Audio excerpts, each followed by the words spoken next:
నమస్తే బామ్మగారు, మేము జనాభా లెక్కల కోసం వచ్చాం. ఇక్కడ చందాలు చట్టుబండలు ఇచ్చే వాళ్ళు ఎవరు లేరు పాపా. అయ్యో అది కాదండి, నేను జనాభా లెక్కల గురించి వచ్చాను.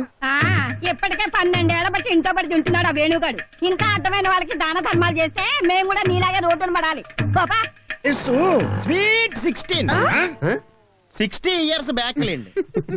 ఎంతమంది పడి తింటారా మా ఇంట్లో?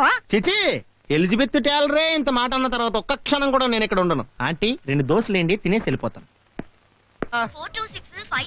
అవును, 4 కలిపితే 6, 5 కలిపితే 8. దానికి ఫోన్ చేశాడు కదా బెటా. చిన్న మ్యూజిక్ షాప్ పెట్టుకుని టిప్స్ కంపెనీ ఎండి లాగా పెద్ద పోజ్ ఒకటి వినపడుతుందిరా నాకు. వినపడాలని అన్నాం. ఈ వయసులో కలర్ఫుల్ టీ షర్ట్లు ఏంటి, బాడీ స్ప్రేలు ఏంటి? ఈయన సరాసరి చిన్నింటికి వెళ్తాడు రా. వాళ్ళు చేతులకి జలగలు చుట్టూ నోట్లో పెడతారు, అంతే ఫ్లాట్. ఈయన ఆస్తి మొత్తం రాసిచ్చేస్తాడు. రే, ఎక్స్పీరియన్స్ తో చెప్తున్నాను, మా నాన్న కూడా ఇలాగే ఆస్తి మొత్తం రాసిచ్చాడు రా. మరి మీ అమ్మ ఊరుకుందా? ఎందుకు ఊరుకోదు?